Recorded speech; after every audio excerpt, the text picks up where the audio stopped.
Good morning to all of you. So for 2-3 minutes, please go through what I did in the last class, and if you have any questions, doubts, you can ask.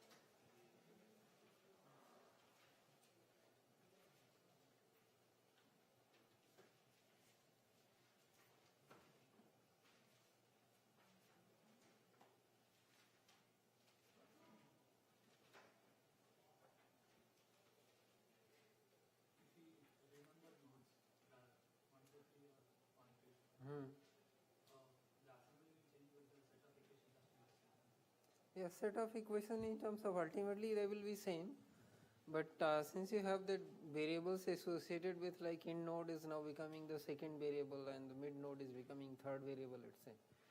So the coefficients are just interchanging, the equations are interchanging. The final solution physically at a particular location, the displacements and rest of the solutions are going to be same.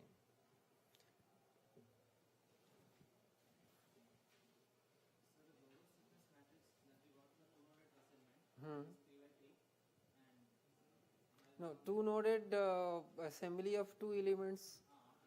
Yeah. Then we put U1 is equal to 0, 0 and solve for U3 and U2, the solving is 2 equations. Yeah. But if we see the 3 by 3 matrix itself, it's singular. If we yeah, unless you use give constraints to some of those displacements, the matrix at element level as well as assembled stiffness without imposing any constraint is always singular. No, even first, no, for 3 noded also it will be singular. Yeah. That's also singular. So it's always, see, a very good question. So the question was when we assembled 2 noded 2 elements, we got a 3 by 3 stiffness matrix, and which is actually singular if you check as it does that stiffness matrix. So you will always find that the stiffness element level stiffness matrix is singular, as well as the assembled global stiffness matrix will also be singular, and unless and until you impose some constraints, you cannot solve those equations. So we need to impose some constraints. So like we did in case of assembly of 2 noded 2 elements, after imposing U1 equal to 0, then whatever resulting equations we got in terms of U2 and U3, that is non-singular. Similarly, in case of 3 noded element, if you check the element level stiffness matrix, which is 3 by 3, that will also be singular, and assembly of any number of those elements will give you again a singular coefficient or stiffness matrix. Then that is why you need to impose constraints. So typically, even if you let's say use some commercial packages and you solve a problem, unless and until you give sufficient constraints, the solution that stiffness matrix is going to be singular, and therefore the solution will not be correct even if it give you some solution through iterative approaches. Yeah. So any other question? Okay, so let me start. So last class we had started this quadratic truss element, and I will not just briefly summarize what we did. This quadratic actually truss element, what we did in the last class. So we had and the steps to derive the final set of equations is same as what we derived for 2 noded elements. So all the steps, intermediate steps which I had skipped, you can actually do yourself. So what here we did was we considered 3 nodes. So one mid node, intermediate node, we numbered them locally as node number 1, 2 and 3. So these are the local node numbers. Then we had a local element coordinate system x axis, that is small x, the degrees of freedom, that is values of a variable, in this case the displacement along the axial direction. We said that node 1 is u1, at node 2 it is u2, and at node 3 it is u3.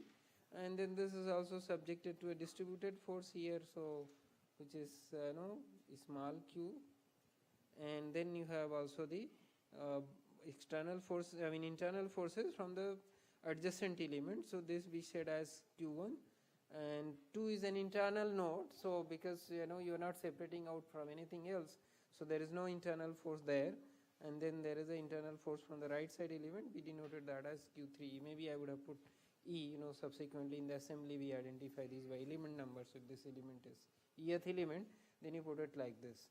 So then this is what the element, the degrees of freedom. So each node 1 degree of freedom. For the element there are 3 degrees of freedom, and these are the forces which are acting on this element. And then we had assumed now in this case, because we have 3 degrees of freedom, so when we assume an approximate solution, it must have 3 independent constants in it. So we said that no approximate solution U can be taken as A0 plus A1x plus A2x square. So this is the form of the solution we assume. Then we expressed A0, A1, A2 in terms of U1, E2, U3, and we got the interpolation H into DE. That H was the interpolation matrix, and D is the element level degrees of degrees of freedom vector, and where H was nothing but in terms of those 3 shape functions. So it's just the summary what we did. There were steps involved in getting to this, and similarly the DE was basically U1, U2, U3. So this is element level degrees of freedom vector. Then whatever approximation you have got here, you substitute in your integral functional, and then you get the element level governing equation. So that is you substitute this in your I, which is half integration 0 to L EA into du by dx transpose. I think one of these lights have to be switched off because it actually reflects. So thank you. So this is du by dx transpose into du by dx. This is the strain energy part of it. So we substitute, differentiate this one. So derivatives of H, that is N1, N2, N3 will come here. And then we had minus integral 0 to L. Then we had U transpose into Q dx. That was for the external load vector.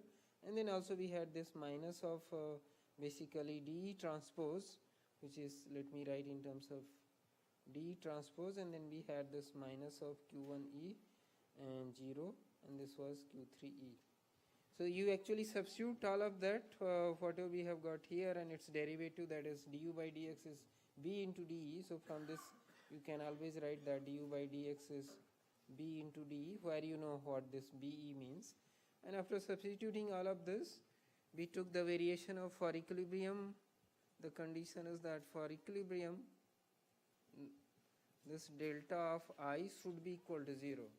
And then based on the arbitrary variation in elemental degrees of freedom vector, we get to this element level equation KEDE, that is element level stiffness matrix into elemental degrees of freedom is equal to load vector due to externally distributed force plus the internal force.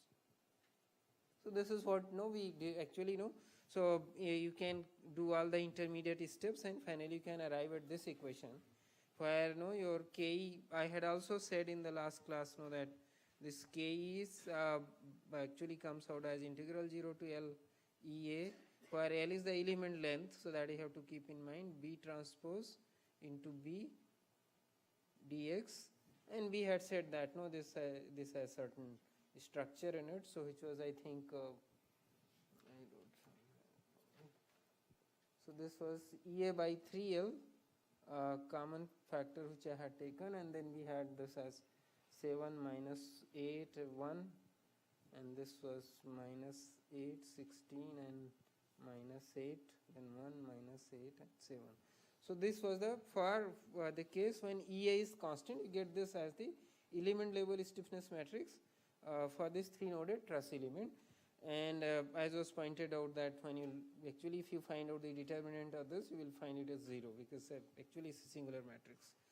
And if external also I had said that that comes as integral 0 to L H transpose into Q dx, and for again if Q is constant throughout the length of the element, then this comes as 1 4 and 1. So this is the load vector due to distributed external force, and of course the internal load vector is minus q1e 0 and q3e.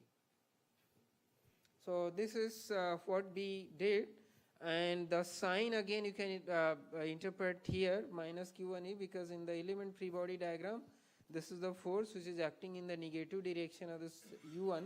So actually in the load vector, that is why this comes as negative, and this is along the direction of u3, so it comes as positive on the right hand side. So minus sign is because the way I have taken this forces along negative in the opposite direction of the displacement at that node, that is node 1, the displacement u1. So this is what we did in the last class. Then the subsequent, the later part of the last class, then I was asking you to solve the same problem which we did earlier using two noded truss elements. So that is the same problem. If you try to solve that, we have a rod which is fixed at one end and subjected to a constant distributed force.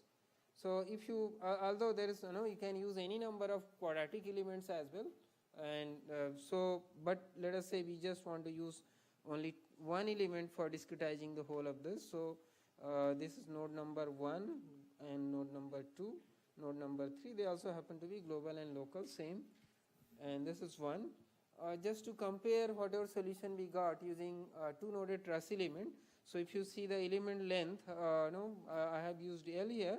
So let us say that the element length here, this is actually L dash from here to here, and similarly from here to here also, let us say that is L dash. And so small l is actually equal to 2L dash, because as far as the quadratic element is concerned, the way I have taken, this is the element length. So in this derivation, all the derivations I did, I took this length as total length of the element as L, and this node is at the center, so the distance between 1 to 2 is L by 2. But now we are using it to model the entire structure. So earlier we had discretized this into two noded truss elements, and in each truss element we had taken length as small l. So instead of that, since I have used small l here also, so I am just saying that let us say this is L dash and this is L dash. So that means the element length is actually equal to twice of the length what we took earlier. Element length for each two noded truss element. So just that small l, that because this is a single element, this is equal to 2L dash, just to compare. So first I'll work out the answer in terms of L, and then you can put L as 2L dash and then compare with the solution we got for two noded truss element. So in this case, because it's a single element, global node 1 is local 1, global node 2 is local 2, global node 3 is local 3. So if you see your assembled system, on the left hand side the stiffness matrix would remain same, that 3 by 3 matrix, and the degrees of freedom are that your dE is u1, u2, u3 becomes a vector of global degrees of freedom, and then your load vector, which is you have got QL by 6, 4 QL by 6, and again QL by 6, and plus you have that minus Q1 from the first element 0 and Q3 from the first element. Since there is only one element, so this is what you get. This stiffness is same as what I just wrote, because now the first row and column goes to first row and column of the global matrix. So this is local as well as global in this case, because there is only one element. So the elements here what to fill, the same stiffness matrix of this particular element. Then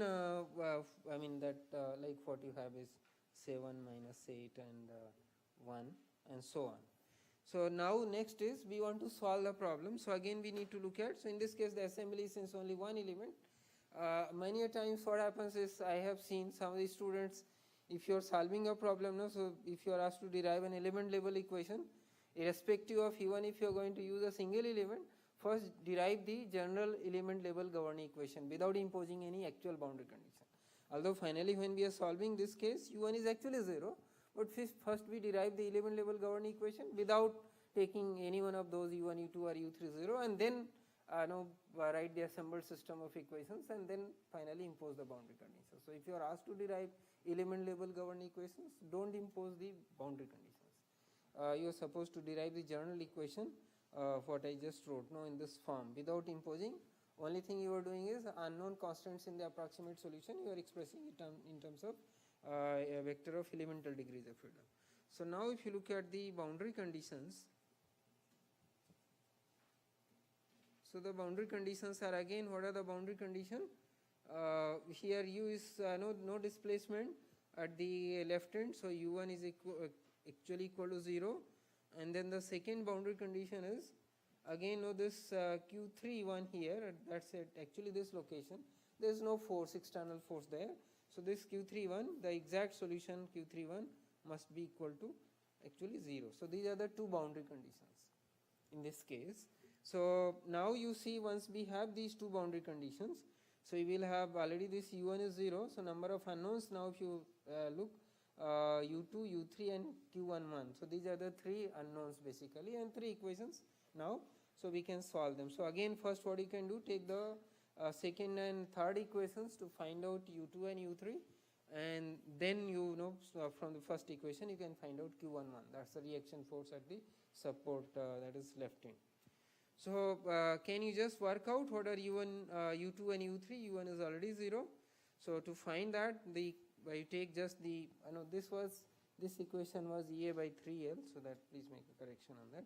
So if you look at the second and third equation, it would be 3 Ea divided by 3L. So if you just take the second and third equations, we have 16 minus 8. The first column in that goes out because that is into u1, which is 0. So in this, take second and third equation, this into 0 is 0, this into this again in the third equation is 0. So what you get is only this term here. So that's 16 minus 8, and then this is minus 8 and 7. So this is into u2, u3 after imposing these boundary conditions. What you get on this side is, this is already 0, so you get 4 QL by 6 and QL by 6. Okay, so these are the equations, and if you solve these equations, maybe what you can do is second equation you multiply by 2 and then add, you can actually get your u3 first. So tell me what is the u3 you are getting. So you get it as QL square upon 2EA. Now if you write it in terms of length of each two noded truss element, so this L is actually equal to 2L dash, where L dash is same as what L was taken for two noded element. So you will find that this would come as 2QL dash square upon EA. So this is your U3. And so similarly, if you solve for U2, what is the solution for U2? 3 QL square by 8 EA. So this when you put in terms of L dash will come as 3 QL dash square divided by 2 EA. Is that right? And if you compare, these two solutions are exactly same as what we did got earlier. And now in this case, because actually the exact solution of the problem itself is quadratic in nature, so if you even if you calculate the displacement u at any point within the element between node 1 and 2 or between 2 and 3, you will find it would match with the exact solution. So same way if you calculate the stress, strain and then stress, that is your strain epsilon xx is your du by dx. If you calculate this, this will also in this case match with the exact solution. The reason is because the exact solution itself is quadratic and we have assumed the approximate solution within the element as quadratic. So just one element will give you in this case exact solution which is matching with the exact solution of the problem.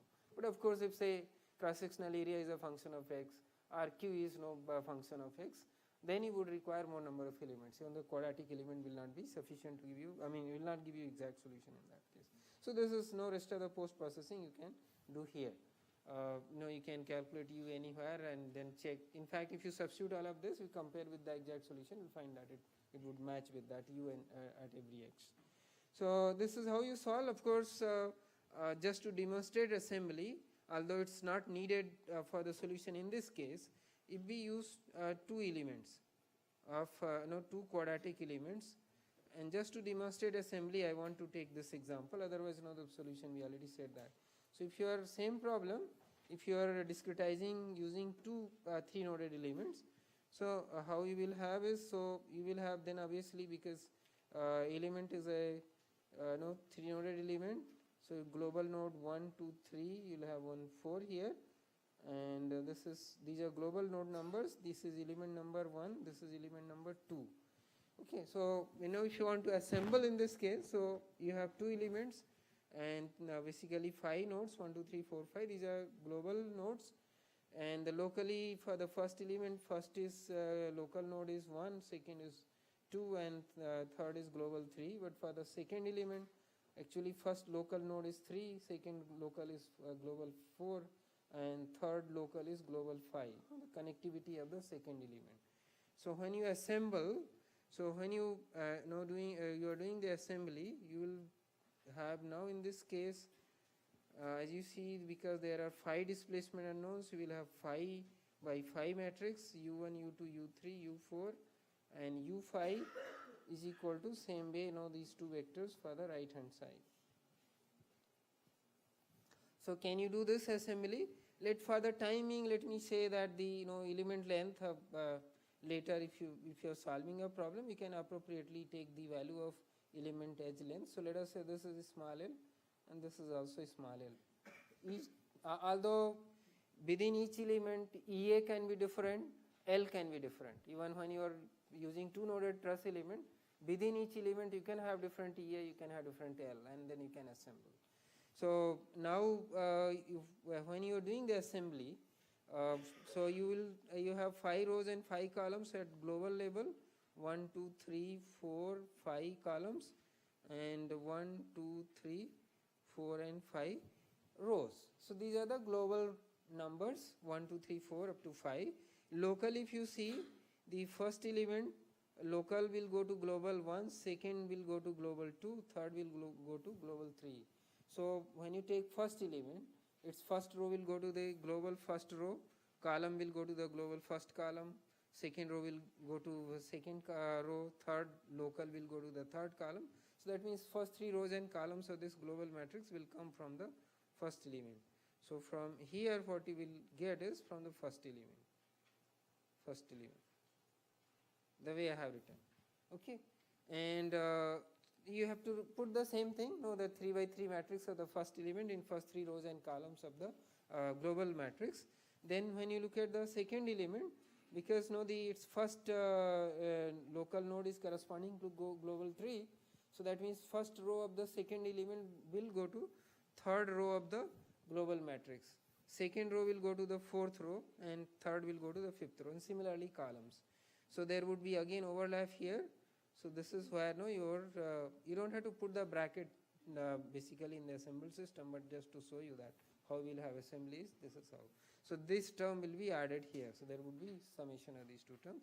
Rest whatever nothing is there, you just have to put these terms, means they are actually 0. So these would be 0, 0. So this is how your stiffness, assembled stiffness matrix would look like. First 3 rows and columns, first element is stiffness matrix, and last 3, that is row 3, 4, 5 and columns 3, 4, 5, you will be adding the stiffness matrix of the second element. So whereas similarly on the right side, from the first element you will get basically the contribution here. This will be from the first element, then there would be overlap here to here, the first element, and then we will have overlap here, this U3. This is external load vector. So I think this you can do. I'm just symbolically I wanted to explain you. And when you look at this, so you will have minus Q1 from the first element. Here it is 0, and then this is Q3 from the first element. Then at the same location you will have minus Q1 from the second element, 0, and then you will have Q3 from the second element. So these are the contributions of the second element, and these are the contribution from the first element. And again you will see that there is a summation of these 2 here. And so to write these in terms of external forces or otherwise, you need to draw the free body diagram of this. So since at this node these forces are corresponding to node number 3, so at node number 3 if there is no external force, this will actually be 0. And then of course you will solve again, boundary conditions would be U1 equal to 0, this term is equal to 0, this is equal to 0. You will of course solve 4 equations, and then we'll get U2, U3, U4 and U5, and by appropriately putting the value of small l, you can compare the same solution with what you have already got. So this will also actually give you the same solution. So this is how you know you can assemble. Of course, more than 2 elements also you can try doing the assembly. And as you see, also that assembly of 2 linear elements is not same as a quadratic element.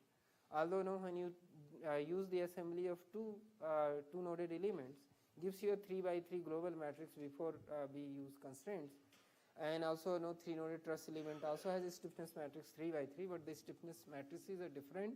And you see in one case 2 noded 2 truss elements give you approximate solution, which is not same as exact solution everywhere, whereas 3 noded 1 element is giving you the exact solution. So there are differences. They are not one and the same, like you can construct 3 noded truss element by assembly of 2 noded truss element. One is linear, another is quadratic. So there is going to be difference.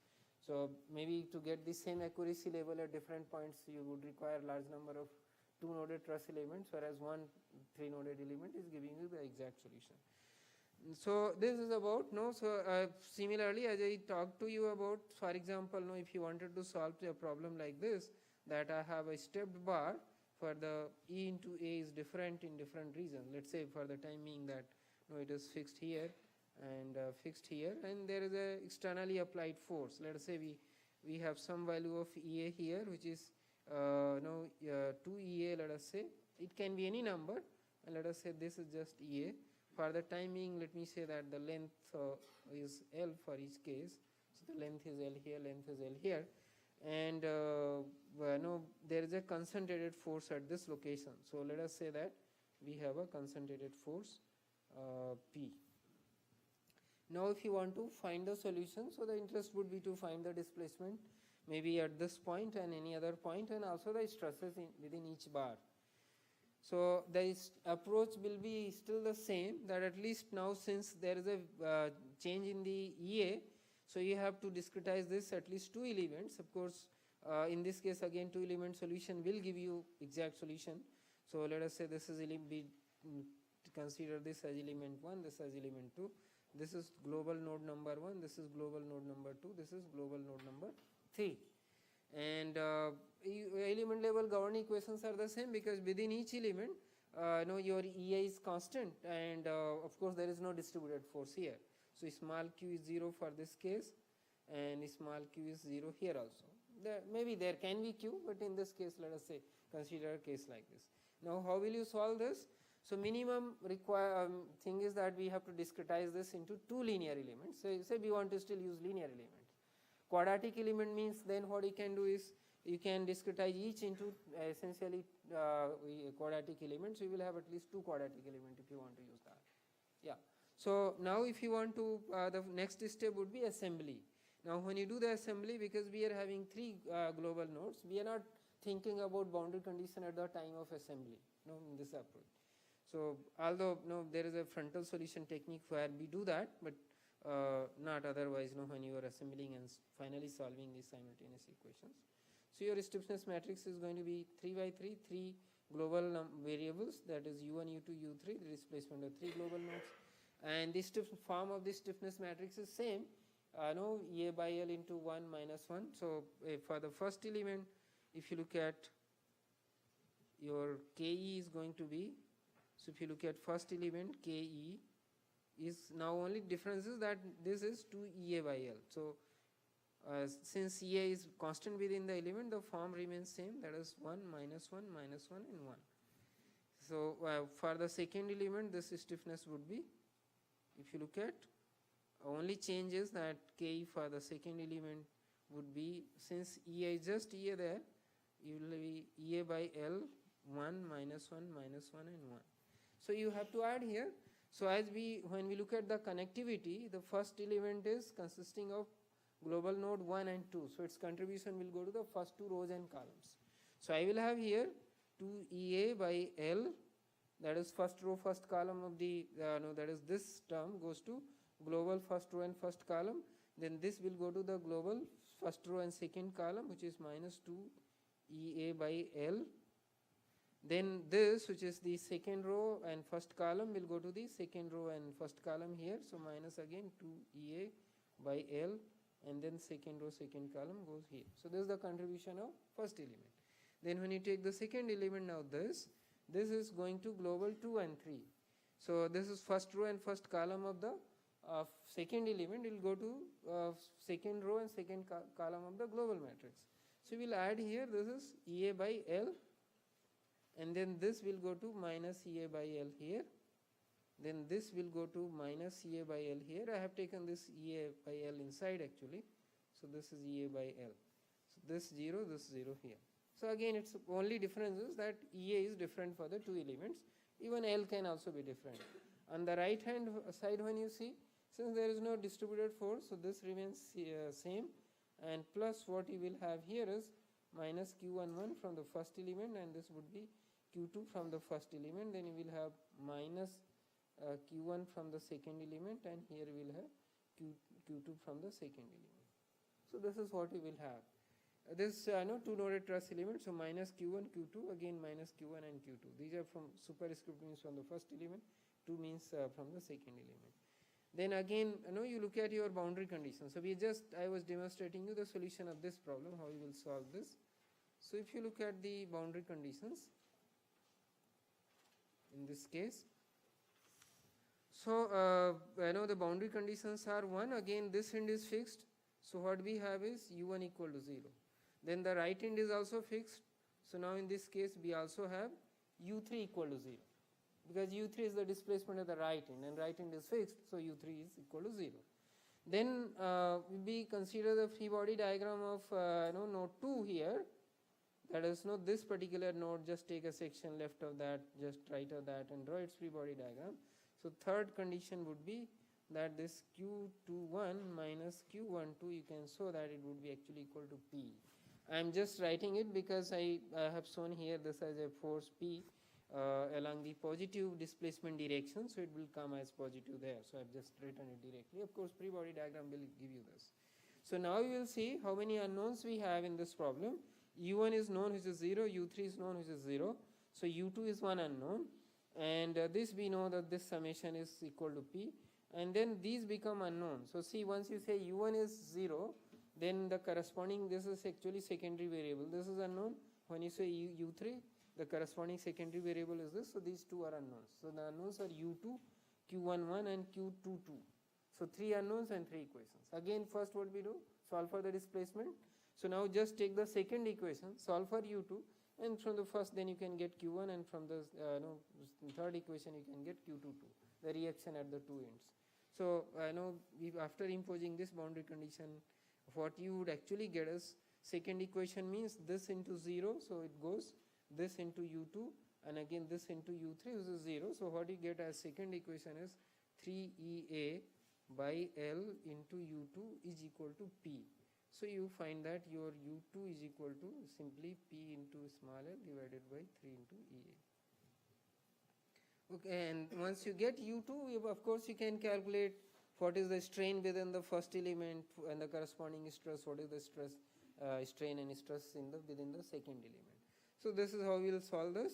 And once you got U2, U1 and U3, they are already 0.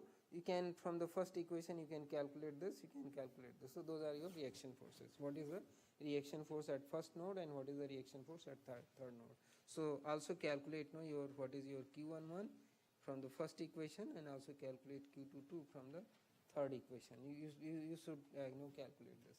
So this is how you can solve this kind of different problems. What you should also be able to do, so that I am going to give you as an assignment that and then I will continue. So the assignment is, let us say we have a heat transfer problem. So for the heat transfer problem, governing equation is, let us say, minus d by dx of k into a dt by dx where T is temperature, and plus let us say we have h into P into, let us say, T. These are known parameters, and other things let me put as something like just as Q. So let us say if you have this differential equation, here T is a temperature, which is an unknown function. Rest all known quantities. Your K is known, thermal conductivity, A is the cross-sectional area, H is convective heat transfer coefficient, P is the perimeter, Q is source terms. It also includes basically HPT infinity and plus any heat generation if it is there. So if this is the equation, derive the so maybe just I'll give you one, so not too many. So let us say derive, so the assignment is number 1, derive the element level governing equation.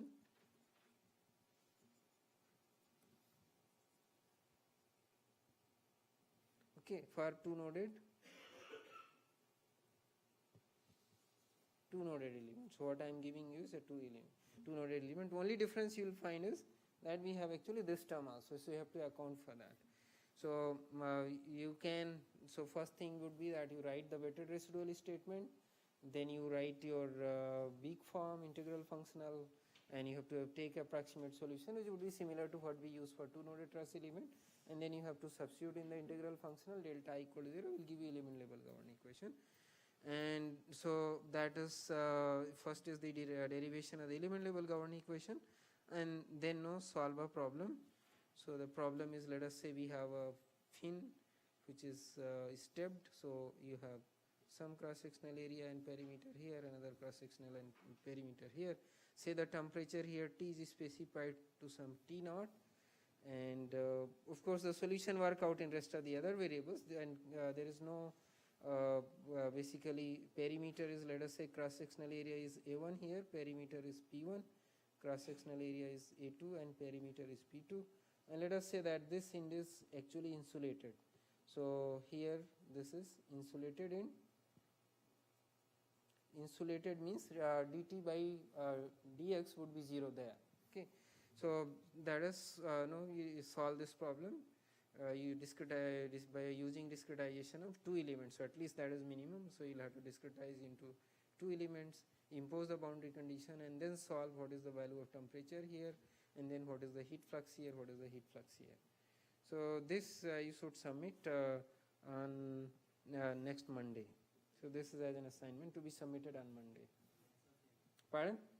You can, yeah, lengths are same, so you can say that both the lengths are same, small l or capital L, whatever. For the timing, let us say that the length is same. So the purpose here is that first is, if you are given a differential equation, right from there you should be able to derive the element level governing equation. Now earlier the stiffness matrix was having one kind of term which is coming only from this, but now we will also have contribution to stiffness matrix from this, the second term. So that's the only difference. Now let's move ahead. So many a times we need to model truss structures. So first let me talk about modeling of two-dimensional truss structures. I'll just write 2D truss structures.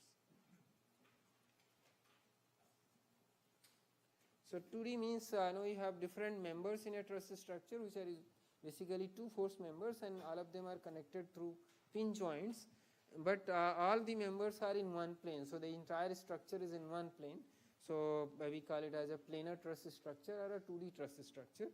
So if, why we need to discuss separately, although we are going to use the same kind of element, maybe you can use either two noded element or three noded. Let's say first look at two noded element. So let us say that I have a simple structure, then we extend the same concept for more complex structures. It's only that equations would increase. So let us say that we have this truss structure, and we want to model this, and say we would have certain boundary condition that it is say pinned here, it is pinned here, and then there are some forces acting here. Maybe let us say that there is a force P1 here and there is a force P2 here. So these are two forces, there are no other forces. So this is one member of this truss structure, this is the second member of this truss structure. Although you might wonder that why we need to use FE for this, just to understand the application, although you can always use method of joints and get the force on this, and then you can calculate the stresses. But the intention of taking this example is to demonstrate you that how you use it, FE two-noded truss element to model this problem. So now let us say first thing is we want to use, let's say, two-noded truss element. So and also we want to discretize each member using one truss element. So let me say that the global nodes are, so this is global node 1, this is global node 2, and this is global node number 3. Let us say that this is element number 1 and this is element number 2. So the way we derived the truss element stiffness matrix, we had taken a local element coordinate system which was capital X. So as let us say that the starting node for this element is this and this is the in node. So for this element, as you see, the your local X axis is going to be like this. This is for the first element. So also your at element level the displacement u1 is going to be this, and at this particular location your u is going to be in this direction. So this is your u2. This is as far as the first element is concerned, because we are taking the local element x axis along the length of the member. So which is and then the displacements were also along the length of the member. So u1 here, u2 here. Now when you let me draw separately for the second element. So when you take the second element, and let us say that this is the starting node of the second element and this is the end node, although you can do the other way around, you can say that this is the starting node and this is the end node, but I am taking this as first node locally and this is the second node. Then for this element, your element level x axis is going to be like this, isn't it? Because the way we considered derived the stiffness matrix for truss element, the x was taken and the displacement x as well as displacement were taken along the length of the member. So in this case, the at element level, this degree of freedom is going to be local, which is a kind of say, I'll say it as u2 dash, which is because here u2 is in the different direction and this is, let us say, u3. So the degrees of freedom of the first node for the second element would be along the length of the this member, and similarly along the length of the member here. Now when you try to do similarly, if you look at the internal forces, so for this element the internal forces are going to be in this direction, whereas for this element the internal forces are going to be in this direction. So when you want to assemble, now the difficulty is that because when we want to combine the two elements at this node, one element has got a displacement degree of freedom in one direction, the other element has got a displacement in the other direction. So we need to, since the individually if you look at elements, they have got different local coordinate systems. So here one observation is that each element has different orientation of local x axis. So therefore this means that your forces and degrees of freedom, so let me just write DOFs, are also in different directions at common node. In this case that's actually node number 2. So therefore we cannot just equate this displacement is equal to, because one other thing we did was continuity of displacements across the elements of primary variables basically. So I cannot say that u2 in this direction is equal to u2 dash in this direction for the second element. The displacement has to be equated in the same direction. So then there is a need for transformation of the element level governing equations to a common coordinate system. So for assembly we need to transform each element, and that is element level governing equations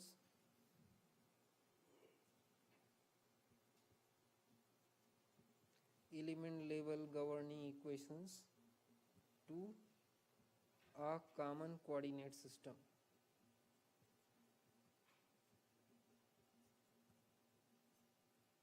So that's the first requirement before we can do the assembly. So what it means is that we need to first transform the element level governing equations to a common coordinate system. That means we write the displacements, the local element level displacements in terms of global displacements in a common coordinate system for both first as well as second element. So let us choose the global now, since these are in the plane. So any displacement in any direction in a plane can be written in terms of two displacement in a common coordinate system. So let me choose those coordinate axes, let's say small x, and the other axis as, let us say, small y. Let us say the first element local x axis is at an angle alpha with the global x-axis, which is small x here. And similarly for the second element, if you look at, this is your what I had discussed here. So this is your this axis here is parallel to global x, and this is your local element x-axis for the first element, and let us say this angle is alpha dash or alpha 2, whatever you want to say. You can also write in terms of minus of this angle. So first we need to transform. So let me just look at the first element. For the first element, in terms of local coordinate system, your element level equation is EA by L, where E is the Young's modulus, A is the cross sectional area of the element, 1 minus 1 minus 1 and 1 into U1 U2 first node, second node, and the right side we will have, since there are no distributed forces, so we will have only the internal forces, which is, let us say, put as minus Q11 and Q21. So this is what you have on the right side. There is no small q distributed force. So now the first step is to write the U1 and U2 in terms of displacements along global x, small x and y axes. So let us say, let me sketch that element again here. So that this is your first element, this is your global x axis, global y axis, this is your local x axis for this first element, this element 1, it's node 1 and 2. As I said, this is angle alpha. In terms of local coordinate axes, the displacement here is U1 and the displacement here is U2 for this node. In terms of global nodes, let us say the displacement in this direction is, let me use a different notation, capital U1, and in this direction the displacement is capital V1. So capital U1 is the displacement of node 1 along global x-axis, and capital V1 is the displacement of node 1 along global y-axis. So similarly, let us say that U2 is the capital U2 is the displacement along global x at node 2, and capital V2 is the displacement along global y at node 2. So now because these equations are in terms of displacements along local axis of the element, we need to write these two displacement in terms of global displacements U1 V1, U2 V2 here. So how do we do that? So essentially, this is your U1. U1 can be, if you take the capital U1 component along this and capital V1 component along this, that is what is your actually U1. So you can actually write that small U1 from as just a small consideration of geometry. So this would be U1 cos of alpha. So that is, and the component of this you will get actually this you can again resolve this V1, take its component along this, so it would be V1 into sine of alpha. Is that right? So same way, if you look at node 2, so you can see that at node 2 also you can write U2 is in this direction. It can be written in terms of components of U2 and V2 along the local element x-axis. So that would be U2 angle is same, so U2 cos alpha plus V2 sin alpha. Since they are written here in terms of matrix and vector products, so now this equation we can write as U1 U2 is equal to, we take here what we call as transformation matrix, and this side is the now degrees of freedom in terms of global axes small x and y. So let us first write all the degrees of freedom for the first node. So U1 and V1, then all the degrees of freedom for the second node, which is U2 and V2. Then U1 is cos alpha sin alpha. So here you put cos alpha, here you put sin alpha, so that when you multiply it gives you the same. Here 0 0 and then here 0 0. This is cos alpha, this is sin alpha here. So now you see, if you make use of the notation, so let me say that this is dE, that is vector of elemental degrees of freedom in local coordinate system of the element. This is transformation matrix, so this is actually nothing but this T, and this is, let us say, capital DE, that is a vector of elemental degrees of freedom in terms of global coordinate axes.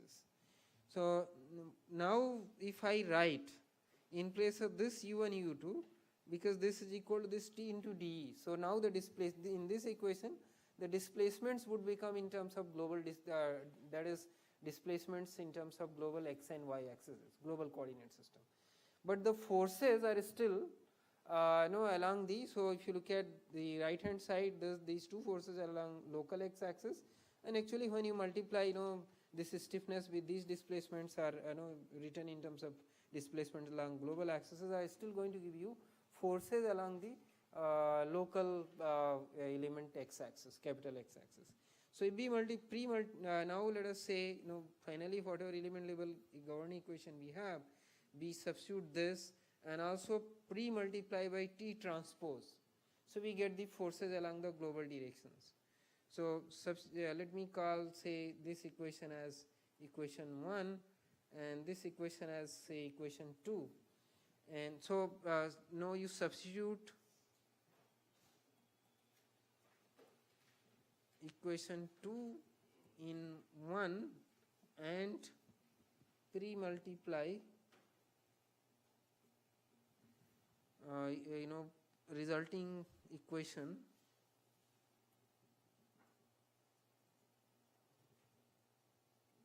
by T transpose. So what do we get?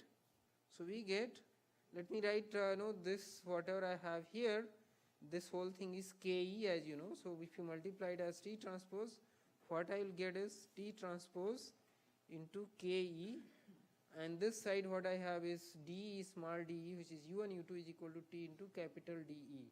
So this is what I will have on the see first what I did put I have substituted this in place of a small de, and then I have multiplied it by T transpose. So this is what I will get, and on the right hand side what you will have is actually T transpose into that F internal what we have written there. So if I use the same notation, so this is what you will get. And now you will find, now you can interpret this, when you multiply this T transpose with F internal, you will see that the force at each node is actually now expressed in terms of forces along global small x and small y axes. Okay, so now you see that the displacement here in the equations are in terms of global coordinate system, and also the forces are also expressed along the global coordinate axes. So now if first we do the transformation of the element level governing equations to a common global coordinate system. So this we do for the first element, same thing we do for the second element, only thing the angle alpha which comes in the transformation matrix would be different for each element. And after the transformation then actually you do the assembly. So now for example if you see if the matrix here, so this matrix is 2 by 2, this transformation matrix is 2 by 4, its transpose would be 4 by 2, and this vector is 4 by 1. So you see that the transformed stiffness matrix now would become 4 by 4. And similarly here this is T transpose, so it is 4 by 2, this vector is 2 by 1, the transposed force vector will become 4 by 1, that is two components of forces at first node along small x and small y axes, and similarly two components of forces at second node. So the displacements are also now in the global xy direction, and your forces are also in the displacement as well as forces, both of them are in the global x and y direction. Then you can do the assembly. So maybe so this you of course you need to multiply this all of these. So you know the definition of T here, which is defined in this here. You need to multiply all of this and then you can do the assembly. So maybe you for the first case as I said alpha, and for the second case second element they are different. Maybe as a simple problem what you can actually do is you can just take maybe the length of both the trusses as same, and let us say angle is you can maybe take 60 degrees and try to solve a problem where you have this is fixed here, and let us say that this is on a roller, the length is small l here, length is small l here. Let us say that, let me give this angle as 40 degrees, so accordingly the 45 degrees, so it would be easier to do things. And this angle is also say here as 45 degrees. EA is same for both, so you have EA here, for this element also it's EA, and the forces, let us say that there is a vertical force and there is a horizontal force. So this is, you can still keep as maybe P1, P2, and then what you need to do is first you have to find out now you will see in terms of displacement. So two displacements here in terms of global coordinate axes, u and again you can take this as say global node number 1, node number 2, node number 3. Both the displacement, global displacements U1 and V1, they are 0 here. Here you will find that V3 is 0. Here both U2 and V2 will be unknown, and here U3 will be unknown. So you will have 3 global displacements unknown, U2, V2 and U3. And the reaction forces here, 2 reaction forces and 1 reaction force here. And here whatever internal forces you have got, after assembly, you can write them in terms of P1 and P2. So you try solving this problem. So this is as far as the 2D truss is concerned. No alpha 45 degrees. In this case, we start this as a starting node and this as the end node. So your actually angle is going to be this angle for the first element, because your global x-axis is this, local x-axis is this. The angle alpha here, you can use the same transformation matrix by putting the appropriate value of alpha. So alpha is measured about positive z-axis, as you see, because this is my global x-axis, this is global y-axis. For this element, this is the local x-axis.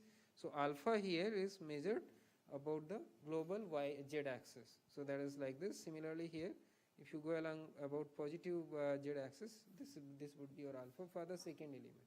So this is element number 1, this is element number 2. So you need to do the transformation for each case and then assemble and then write down your boundary conditions. So after you do that, so if you look at the boundary conditions for this case, and if you have difficulties, of course you can ask. So this is as a home assignment, that is you have to do, not to be submitted, but you should do. So the boundary condition here would be at first node, U1 would be 0, V1 would be 0. So these are 2 conditions. Then at the third node, as you see here, V3 would be 0.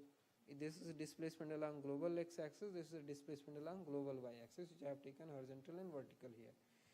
And so this is about basically the displacement constraints here, displacement constraint here. Then the unknown reaction forces, there would be 2 unknown reaction force, 1 unknown reaction force. The additional boundary condition would be that whatever internal force summation you get here from the first and second element, transformed forces from the first and second element, so that would be replaced by P1. So let us say that we would get at the third location something in the load side. This is in the your internal load vector which is coming. Of course, it is transformed. So this is from the F internal. Whatever you are getting, that would be equal to P1, and whatever you are getting at the fourth row, that would be sum. I mean, it's going to be after transformation and summation, everything. This would be equal to P2. So third means it is corresponding to displacement basically capital U2, and fourth means that is corresponding to displacement capital V2 at node number 2, that is this particular node. These are the just hints, and you try solving this. Final solution is what you should get is this way. You should get the what is the value of U2, what is the value of V2, what is the value of U3. U3 is the horizontal displacement at this point, and then also the reaction forces, which you can of course check from your maybe method of joints, or drawing the free body diagram for each and then checking the solution. So this is about modeling of 2D truss structure. So only difference is that before you assemble a element into global system, you transform the element level governing equation into a common coordinate system, and then you assemble. So that's the only point here. Then sometimes this is just a 2D truss structure. You might have again in the packages, for example in ANSYS, you have something referred to as 2D truss element and a 3D truss element. So they are not really 2-dimensional elements. It's only that you are using that same 1D truss element to model up to planar truss structure. So that means different elements of a truss structure can be oriented in a plane. But within the element, when you look at the element level formulation, it's still the same. In the element local coordinate system, you are having only one displacement along the length of the element, and which is assumed constant across the cross section, and linear variation if it is a 2-noded, or quadratic if it is a 3-noded truss element. So it's a 1D element, but it is just after the transformation it is used for modeling 2-dimensional truss structures. So then you have similarly you can do the modeling of 3D truss structures.